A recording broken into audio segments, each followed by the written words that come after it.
நானே வெளியீட்டு விழான்றது ஒரு விக்ரமன் படம் பார்த்தீங்களா நீங்கள்? விக்ரமன் படம், அந்த படத்துடைய தீம் என்ன?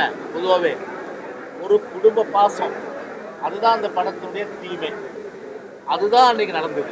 ஸ்டாலின் எல்லா நாளும் வந்து நீங்கள் நோட்டீஸ் பண்ணியிருப்பீங்க, கருப்பு பேண்ட்டு தானே போட்டு போவார். அவர் கருப்பு பேண்ட்டு தானே போட்டு போவார். அன்றைக்கி என்ன வந்து சந்தன கலர் பேண்ட், அது கருப்பு பேண்ட்டு போட்டால் கோபேக் ராஜ்நாத் சிங் ஆகிடும். அதனால் ஒத்தடிமையாக என்ன பண்ணாங்க, சந்தன கலர் பேண்ட்டை போட்டுக்குன்னு அன்றைக்கி போகிறாங்க. ஒரு ஒரு முதலமைச்சருக்கு முதல்ல வந்து ஒரு காமன் சென்ஸ் வேணும், ஒரு பட்டறிவு, ஒரு அறிவு இருக்கணும். நான் இவருக்கு அறிவு இருக்கா இல்லையான்னு நான் சொல்லலை.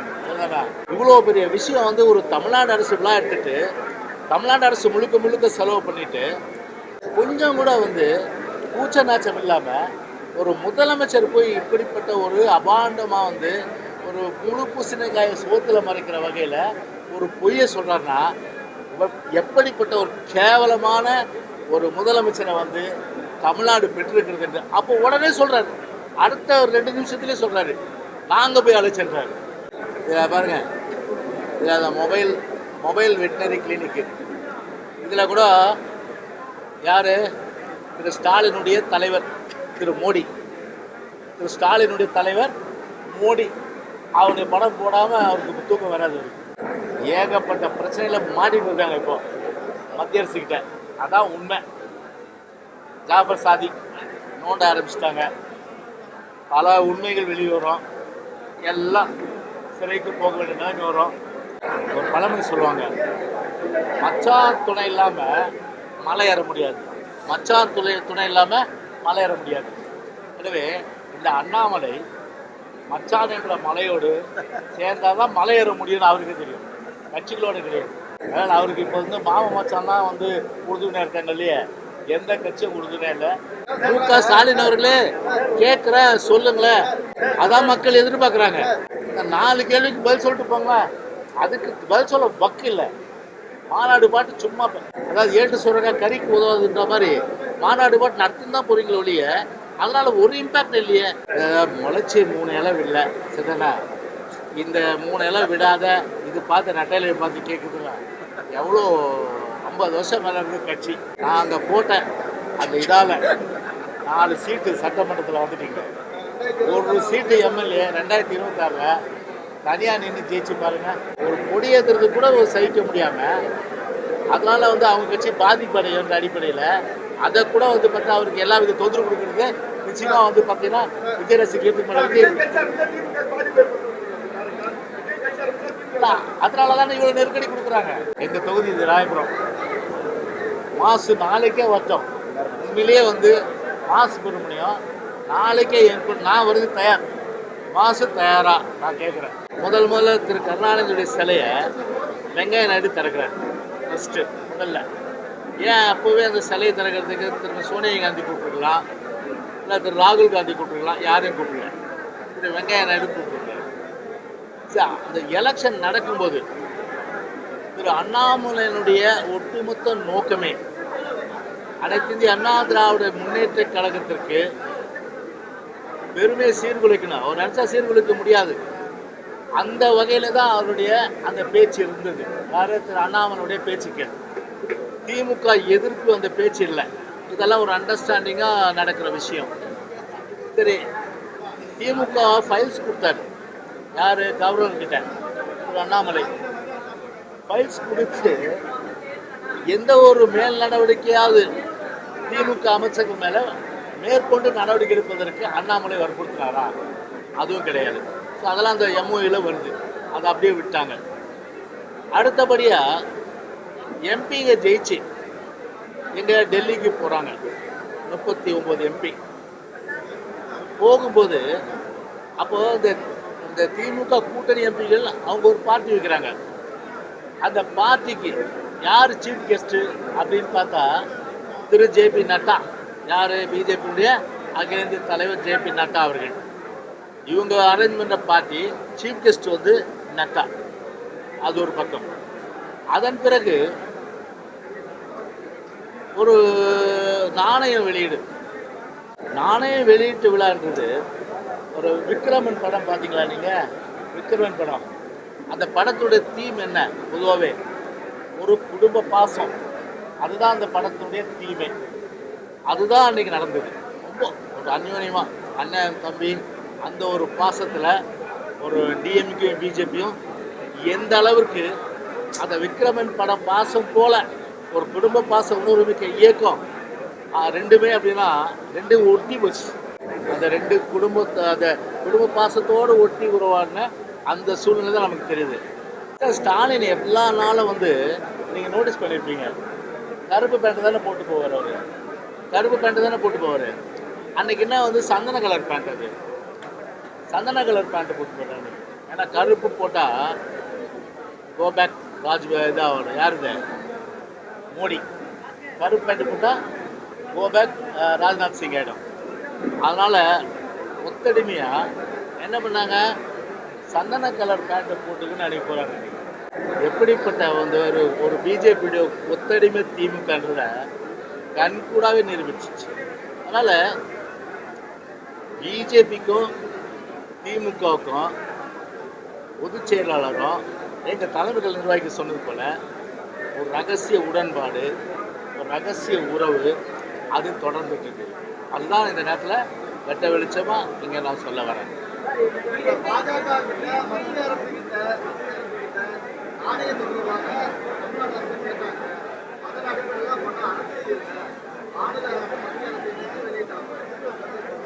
தம்பி, ஒரு விஷயத்தை புரிஞ்சுக்கணும். இல்லை, ஒரு முதலமைச்சர் வந்து திருவத்தூரில் நம்ம வட சென்னை தான் ஒரு திருமணத்தில் பேசுகிறாரு.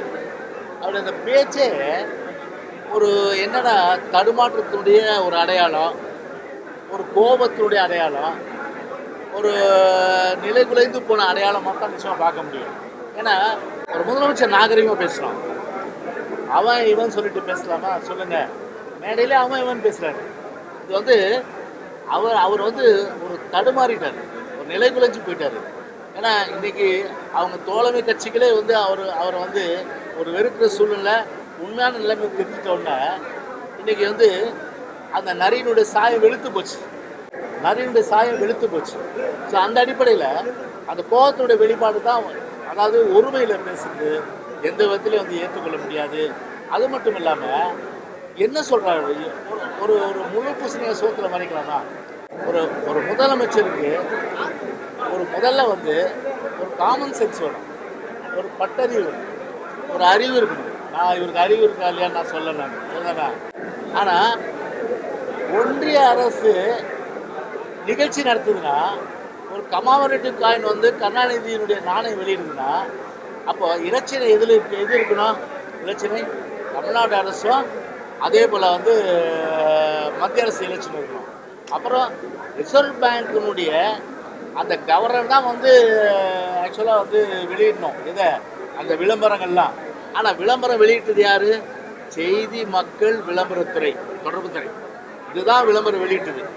அப்போது இவ்வளோ பெரிய விஷயம் வந்து ஒரு தமிழ்நாடு அரசு விழா எடுத்துட்டு தமிழ்நாடு அரசு முழுக்க செலவு பண்ணிட்டு கொஞ்சம் கூட வந்து கூச்ச நாச்சம் இல்லாமல் ஒரு முதலமைச்சர் போய் இப்படிப்பட்ட ஒரு அபாண்டமாக வந்து ஒரு முழு பூசணிக்காயை சோத்தில் மறைக்கிற வகையில் ஒரு பொய்யை சொல்கிறாருன்னா, எப்படிப்பட்ட ஒரு கேவலமான ஒரு முதலமைச்சரை வந்து தமிழ்நாடு பெற்றிருக்கிறது என்று அப்போ உடனே சொல்கிறாரு. அடுத்த ஒரு 2 நிமிஷத்துலேயே சொல்கிறாரு, நாங்கள் போய் அழைச்சிடுறாரு. அதே மேடையில் திரும்ப ஒன்றிய அரசு தான் இந்த நிகழ்ச்சி ஏற்பாடு செய்யணும்னு சொல்லிட்டு அடுத்து சொல்கிறார், எங்களுடைய அழைப்பை ஏற்று வருகை தந்த ராஜ்நாத் சிங் சொல்கிறார். அப்போ எப்படிப்பட்ட அளவுக்கு வந்து ஒரு குழப்பத்தின் உச்சியில் முழுமையான அளவுக்கு வந்து மக்களை ஏமாற்றி, குறிப்பாக சிறுபான்மையின மக்களை ஏமாற்றுகின்ற வகையிலும் ஒட்டுமொத்த தமிழ்நாட்டு மக்களை ஏமாற்றுகின்ற வகையிலும் பிஜேபிக்கு ஒத்தடிமையாக ஒரு சொம்பு தூக்குகிற ஒரு கட்சியாக இன்னைக்கு திமுக உருவெடுத்து விட்டது.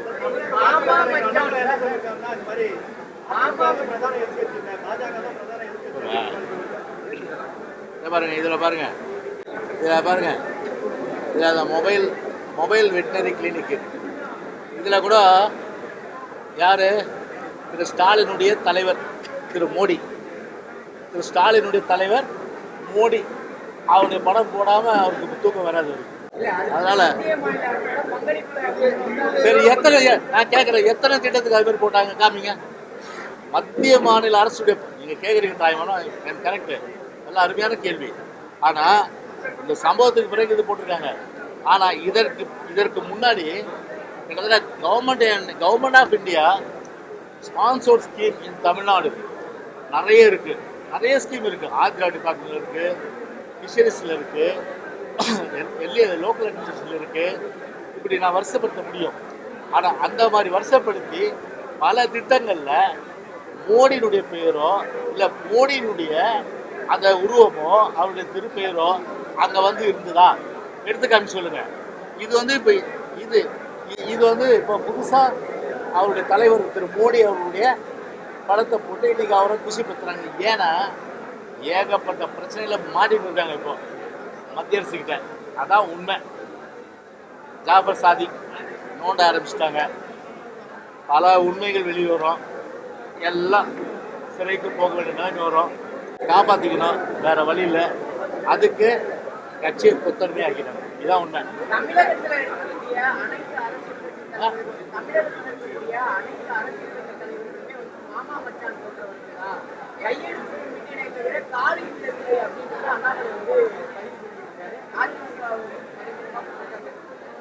ஒரு விஷயம், அதாவது திரு அண்ணாமலை பொறுத்தவரை ஒரு பழமொழி சொல்லுவாங்க, மச்சான் துணை இல்லாம மலை ஏற முடியாது, மச்சான் துணை இல்லாம மலை ஏற முடியாது. எனவே இந்த அண்ணாமலை மச்சான் என்ற மலையோடு சேர்ந்தாதான் மலை ஏற முடியும்னு அவருக்கு தெரியும், கட்சிகளோடு கிடையாது. அதனால் அவருக்கு இப்போ வந்து மாம மச்சான் தான் வந்து உறுதுணையாக இருக்காங்க இல்லையே, எந்த கட்சியும் உறுதுணையா இல்லை. டிஎம்கோட பேசிட்டு இருக்காங்க. எதுங்க? அதாவது எங்களை பொறுத்தவரை பெருங்கடல், நாங்கள் அந்த உறவு முறைகளை போல. அவர் வேணா எல்லாரையும் அண்ணன் மச்சா மாமா என்ன இல்லையா. எங்களை பொறுத்தவரை அம்மா வந்து பிள்ளைங்களாக தான் கருதுனாங்க எங்களை எல்லாம். இன்னைக்கு என்ன சொன்ன எங்கள் லீடரை அம்மான்றோம். அதே போல் எங்கள் புரட்சி தலைவர் எம்ஜிஆர் ரத்தத்தின் ரத்தம், அண்ணன் தான் கூப்பிடுவோம் எல்லாரும். அது மாதிரி அண்ணன் பேர் அந்த அண்ணா தம்பின்னு சொல்லி கொடுத்தாரு. ஆனால் இது என்ன புது பழக்கமாக இருக்குது அரசியல்லேருந்து, மாமா மச்சான் இதுவரை கேள்விப்படாதுன்னு சொல்லுவாங்க. அதனால் அவருக்கு தான் அந்த ரகசியம் தெரியும். அதனால் எங்களை பொறுத்தவரை அண்ணன் தம்பி பாசம், அம்மா பிள்ளை பாசம், அதே போல் வந்து ஒரு குடும்ப பாச உணர்வு எங்கள் கட்சியில். ஆனால் மாமா மச்சான்றதெல்லாம் எங்கள் கட்சியில் கிடையாது.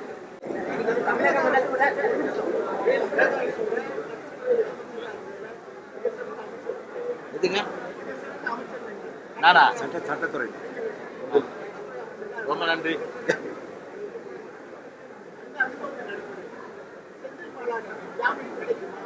இல்லை, இப்போ உச்ச நீதிமன்றத்தில் அந்த வழக்கு இருக்கு. வழக்கு வந்து விசாரணை முடிஞ்சு உச்ச நீதிமன்றத்தில் தீர்ப்பு சொல்கிற அந்த ஸ்டேஜ் இருக்கு. ரமேஷ், தீர்ப்பு சொல்கிற ஸ்டேஜுக்கு முன்னாடி நான் சொன்னால் தப்பாயிடும். அதனால் அது வந்து சப்ஜுடிஸ் ஆகிடும். அதனால் லெட்ஸ் வெயிட், தீர்ப்பு வந்து எதிர்பார்க்கணும். அதனால் வந்து உச்சநீதிமன்ற அந்த தீர்ப்பு வந்து சொல்கிற ஸ்டேஜில் யாரும் அதுக்குள்ளே போக முடியாது. அதாவது சப்ஜுடிஸ்ன்னுவாங்க பேர்.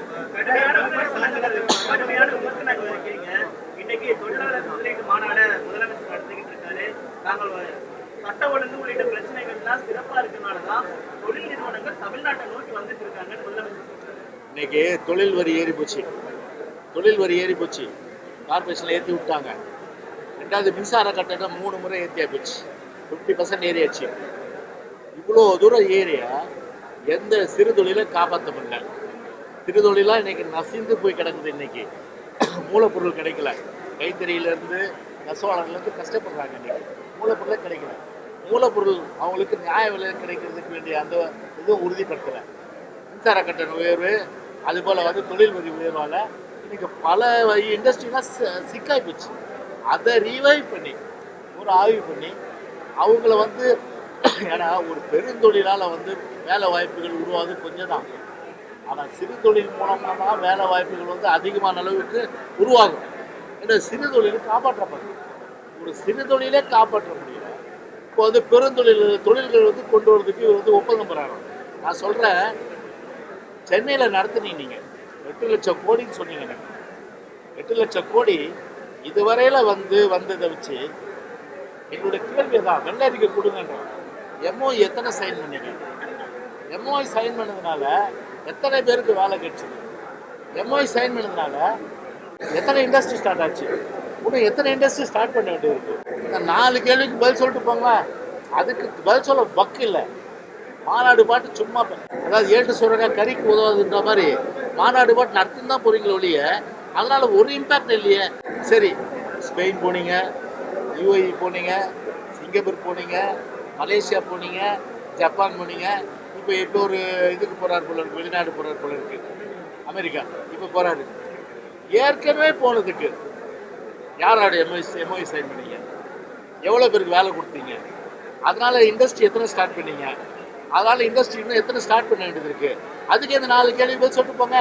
கேட்குறேன், சொல்லுங்களேன். ஸ்டாலின் அவர்களே கேட்குறேன், சொல்லுங்களேன். அதான் மக்கள் எதிர்பார்க்குறாங்க. சும்மா பார்த்தா மைக்கை பிடிச்சி மட்டும் எங்களுடைய ஆட்சியில் இத்தனை தொழிற்சாலைகள், இத்தனை எம்ஓஐ சைன் பண்ணப்பட்டது, இத்தனை பேருக்கு வேலை கொடுத்தோம், இத்தனை பேருக்கு வந்தோம். இன்னைக்கு அவன் வேலை வாய்ப்பு இல்லாமல் 65 லட்சம் பேர் இன்னைக்கு தமிழ்நாட்டில் வேலை வாய்ப்புகள் காத்து விட்டுருக்காங்க. இன்னைக்கு பதிவு செஞ்சுட்டு இன்னைக்கு அவங்களுடைய எதிர்கால கேள்விக்குறி. இன்னைக்கு அவங்க வேலை கொடுத்தீங்களா? அவங்களுக்கு 5 லட்சம் பேர், ஒரு வருஷத்துக்கு 1 லட்சம் பேர். இன்றைக்கும் கவர்மெண்ட்டில் 3.5 லட்சம் போஸ்ட் வேகன்சி இருக்குது. இபியில் 50,000க்கு மேலே காலி இருக்குது. ஃபில்லப் பண்ணுறது ஒர்க் இல்லை. கேங்மென்னு அதை அவங்க வீதியில் இறங்கி போராடுறாங்க. அவங்களுக்கு பணி நியமன ஆணை கொடுக்கல. அவங்களுக்கு வேலை அளவுக்கு சலுகை கொடுக்கல. அவங்க வீதிக்கு போராடுறாங்க. ஓய்வூதிய பலன் இல்லை. ஆசிரியர்கள் போராடுறாங்க. நெசவாளர்கள் போராடுறாங்க. எல்லாமே போராட்டம் வந்துட்டு இருக்குது. இப்படி ஒரு பக்கம் 3 லட்சம் பேர் பப்ளிக் சர்வீஸ் கமிஷன் மூலமா எத்தனை பேர் நீங்கள் வேலைக்கு எடுக்கிறீங்க சொல்லுங்க?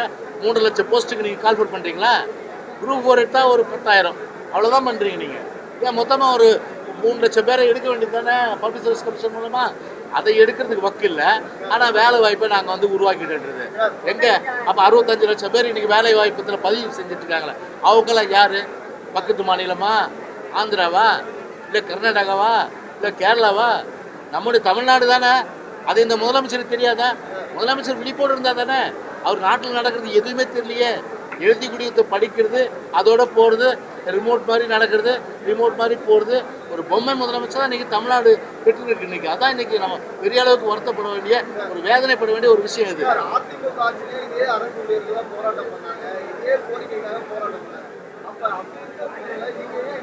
நீங்கள் டிஎம்கே மாதிரி நாங்கள் ஏமாத்தலையே. நாங்கள் தேர்தல் வாக்கு சொன்னோமா? நாங்கள் தேர்தல் வாக்குறுதியில் என்ன சொன்னோம்? நான் நிதி அமைச்சர் தான், என்னை பார்த்தாங்க, சொன்னோம், கனிவோடு சொன்னோம். உங்கள் நிலையில் இருந்தால் நீங்கள் எதிர்பார்க்குறதா நாங்கள் எதிர்பார்க்குறோம். அது எங்களுக்கு மாறுபட்ட கருத்து கிடையாது.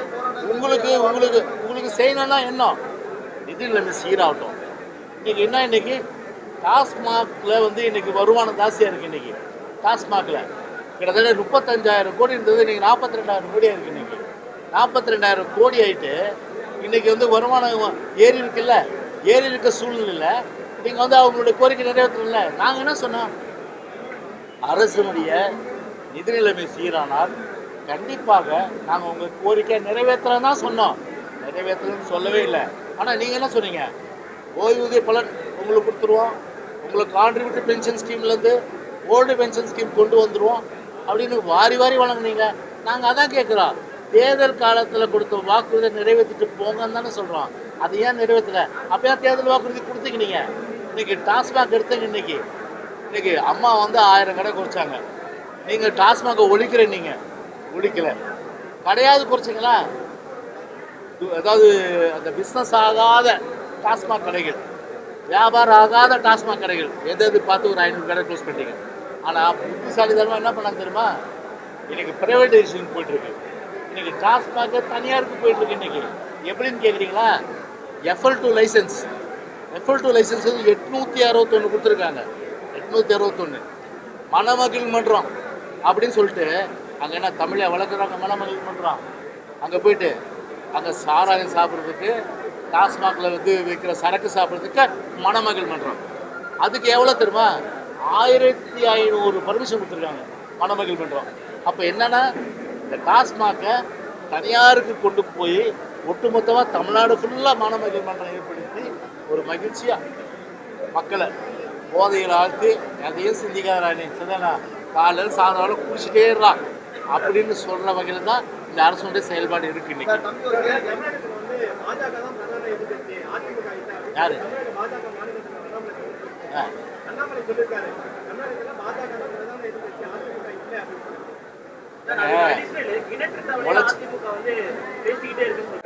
முளைச்சி 3 இலை விடல சிதனா, இந்த 3 இலை விடாத இது பார்த்து நட்டையில பார்த்து கேட்குதுல எவ்வளோ 50 வருஷம் மேலே இருக்க கட்சி, 31 வருஷம் ஆண்ட கட்சி.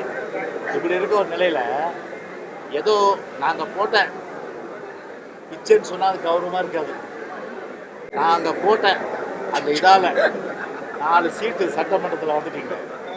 ஒரு சீட்டு எம்எல்ஏ 2026 தனியாக நின்று ஜெயிச்சு பாருங்க முடியாது. அப்படி சொந்த காலம் கிடையாது, ஒரு செல்வாக்கம் கிடையாது, எதுவுமே இல்லாமல் பிஜேபி எங்களை பார்த்து பேசுறது வினோதமாக வேடிக்கை இருக்கு. இல்லை, ஜனநாயக நாட்டில் அது நல்லது தானே. ஜனநாயக நாட்டில் கொடியேற்றுற விஷயம் நல்லது. நீங்கள் கூட ஒரு கொடியேற்றிக்கலாம், அதில் ஒன்றும் தப்பு கிடையாது, புரியுதா? ஆனால் ஒரு கொடியேற்றுறது கூட திமுக பயம், கொடியேற்றுறது கூட திமுக பயம்.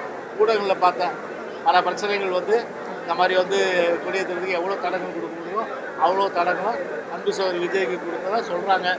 ஆனால் அதே மீறி அதே மீறி ஏற்ற போகிறேன்னு சொல்கிறாங்க. ஒரு விஜய் கொடியேற்றுறதுக்கு திமுக என்ன பிரச்சனை இது? அதனால் இல்லை, எங்களை பொறுத்தவரை பார்த்தா எதாக இருந்தாலும் சரி இல்லைண்ணா கட்சி தான் முடிவு செய்யும்.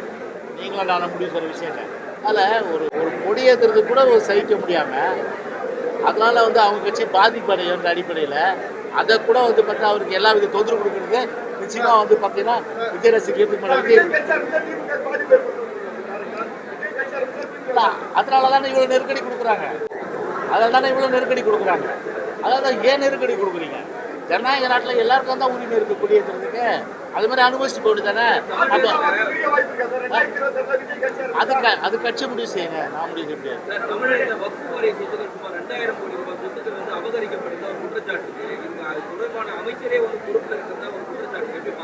அதாவது ஒரு கிட்டத்தட்ட ஒரு பத்திரிகையிலே வந்தது, ஒரு வக்போர்டுன்றது ஒரு தனவந்தர்கள், அதே போல் இஸ்லாமிய பிரியர்கள் அவர்கள் தானாக முன் வந்து வக்போர்டுக்கு வந்து பல சொத்துக்கள் எழுதி வச்சாங்க. அந்த சொத்துக்கள் மூலம் அந்த வருவாயை வந்து பெறுவது, அதை வந்து இஸ்லாமிய சமுதாய மேம்பாட்டிற்காக செலவு செய்யறது அது மரபது. ஆனால் இன்னைக்கு தமிழ்நாட்டில் பல இடங்களில் என்ஓசி கொடுத்து சொத்துக்கள் வந்து விற்கப்பட்டிருக்கு. அதில் வந்து 2000 கோடி ரூபாய் அளவுக்கு முறைகேடுகள் நடக்கப்பட்டதா ஒரு பத்திரிகையில் வந்துருக்குது. இத்தனைக்கும் பார்த்தீங்கன்னா செஞ்சி மஸ்தான் அவருடைய மாவட்டத்திலேயே பல வக்போர்டு சொத்துக்கள் எல்லாம் கூட ஆக்கிரமிப்பு செய்யப்பட்டு என்ஓசி கொடுக்கப்பட்டு விற்கப்பட்டு அதை அவரும் அனுபவிச்சு தான் வந்து ஒரு பத்திரிகையில் வந்திருக்கு. ஏன்னா இதுக்கெல்லாம் பார்த்தீங்கன்னா செஞ்சி மஸ்தான் பதில் சொல்லுவோம்.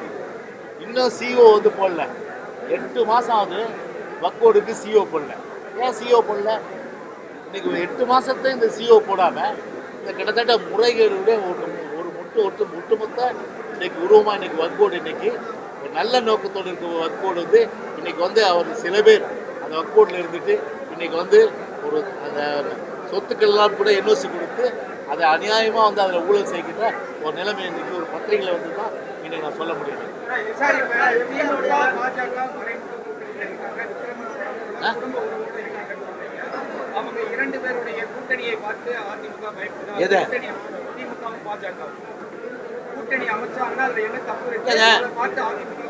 இல்லை, நீங்கள் சொல்கிற மாதிரி அவங்க யார் பிஜேபியோட வந்து எம்ஓவி போட்டாங்க, யார் டிஎம்கே போட்டாங்க.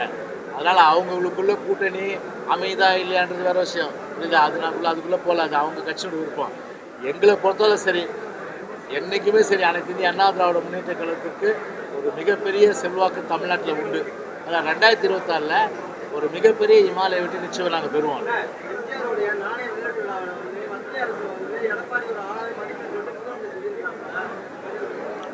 இல்லை, அதுதான் போச்சு, அது சொல்லித்தரேன். நாங்கள் கூடவே இல்லையே, மத்திய அரசை நாங்கள் கூடவே இல்லையே. இவங்க வந்து போய் காலில் வந்து கெஞ்சியில் கூப்பிட்டு வந்திருக்காங்க. ஏன்னா பயம் வேறு வழி இல்லை, சில விஷயங்களில் மாட்டியிருக்காங்க. ஸோ அதுலேருந்து ஒரு சட்ட நடவடிக்கை எடுக்காமல் இருக்கோம்னா நம்ம கொஞ்சம் அப்படியே தாஜா பண்ணோம், கொஞ்சம் அப்படியே நம்ம வந்து கொஞ்சம் அட்ஜஸ்ட் பண்ணிட்டு போகணும் அப்படின்ற அடிப்படையிலும் ஒரு கொத்தடிமை மாறிட்டாங்க. அதான் உண்மை. சார், இப்போ நடந்த நிகழ்ச்சியில் வந்து முதல்வர் மருந்தகம் நடந்திருக்காங்க தமிழ்நாடு கவர்மெண்ட். அம்மா மருந்தகம் ஏற்கனவே இருந்ததை கொடுத்து சுகாதாரத்துறை அமைச்சர் வந்து மறுப்பு தெரிவிக்கிறாங்க. அம்மா மருந்தகம் இல்லவே இல்லை, மினி கிளினிக்காக இருந்தது. எப்படி பார்க்குறீங்க? இல்லை, அதாவது ஒரு கூட்டுறவுத்துறை மூலமாக அம்மா மருந்தகம் செயல்பட்டது உலகத்துக்கே தெரியும். அதே போல் அம்மா மினி கிளினிக்கு அந்த நெடப்பாளையில் வந்து 2000 கிளினிக்கு தமிழ்நாட்டில் தந்தாரு. அதையா மூடினீங்க இன்னைக்கு? அதையா மூடினீங்க? ஒரு வட்டத்தில் ஒரு வீட்டுக்கிட்டே இருக்க கிளினிக்கு இப்போது நகர்ப்புற நல்வாழ்வு மையம் சொல்லிட்டு எங்கேயோ வச்சிட்டீங்க. அப்போ ஒரு அவசரத்துக்கு ஒரு தலைவலியோ ஒரு காய்ச்சலோ அப்படி வரும்போது எங்கே போவாங்க சொல்லுங்கள்? உடனே வீட்டுக்கிட்ட இருக்கிற ஒரு அம்மா மினி கிளினிக் போவாங்க. அது மூடிட்டதுனால நகர்ப்புற நல்வாழ்வு மையம் எங்கே இருக்குது?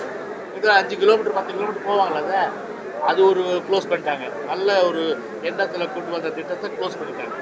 அம்மா மருந்தகம் ஒரு தனியார் மருந்தகத்தை விலை அதிகம் சொல்லிட்டு அம்மா மருந்தகம் கூட்டுறவு துறை மூலமாக அம்மாவுடைய கான்செப்ட் அது. அந்த அடிப்படையில் அம்மா வந்து கொண்டு வராங்க. அதை வந்து மூடு விழா பண்ணிவிட்டு இப்போ வந்து முதல்வர் மருந்தகம் வச்சா ஏன் இந்த ஜெனரிக் மெடிசன் சொல்லிட்டு அதையே வந்து இங்கே வந்து விற்க வேண்டியது தானே? அதில் என்ன உங்களுக்கு அது தனியாக வேணுமா? அது முதல்வர் மருந்தகம் சொல்லிட்டு அப்போது அம்மாவுடைய ஸ்கீமில் க்ளோஸ் பண்ணுற வேலை தான் இவங்களுக்கு.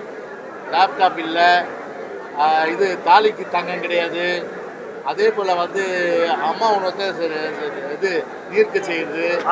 அப்புறம் வந்து அம்மா சிமெண்ட்டை க்ளோஸ் பண்ணிட்டாங்க, ஸ்கூட்டி திட்டத்தை க்ளோஸ் பண்ணிட்டாங்க. அதே போல் வலிமை சிமெண்ட்னு சொல்லி அதுவும் கிடைக்கல. இப்படி வந்து ஒரு திட்டங்களை அம்மாவோட திட்டங்களை இருட்டடிப்பு செய்து மூடு விழா செய்து அதன் மூலம் மக்களை வந்து கஷ்டப்படுத்தி ஒரு ஆனந்தப்படுகின்ற ஒரு அரசு தான் இந்த திறனற்ற கார்பரேட் அரசு. பொதுவாக விடிய அரசு என்பதை விட ஒரு கார்பரேட் அரசு. அதான் நான் சொல்ல கடமைப்பட்டிருக்கேன். ஓகே,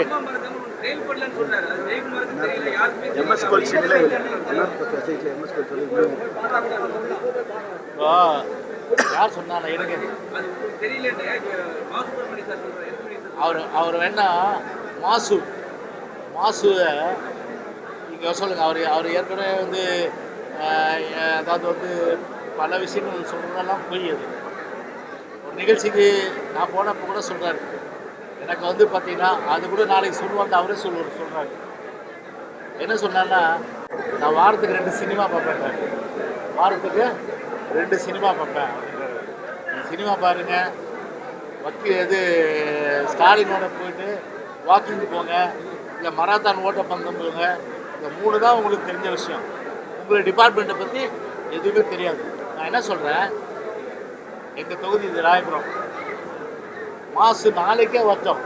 உண்மையிலேயே வந்து மாசு சுப்பிரமணியம் நாளைக்கே நான் வருது தயார். மாசு தயாரா நான் கேட்குறேன். மாசு இந்த டிஜேயோட வச்சோம், 2 பேரும் போகிறோம். இதே இங்கேருந்து ஒரு 1.5 கிலோமீட்டர் தான், 1 கிலோமீட்டர் இருக்கும். MS கோயில் தெரு, மன்னார் சாமி கோயில் ஸ்ட்ரீட். அங்கே வந்து அம்மா மருந்தவங்க நீங்கள் கூட போகலாம். சிறப்பான முறையில் செயல்பட்டு சிறப்பான முறை அது வண்ணாரப்பேட்டை கூட்டுறவு பண்டக சாலை மூலமாக அம்மா மருந்தகம் செயல்பட்டு இருக்கு. நான் காண்பிக்க தயார். அவர் சேலஞ்ச் எடுத்துக்க தயாரா? அதான் எங்களுடைய கேள்வி. ஓகேப்பா,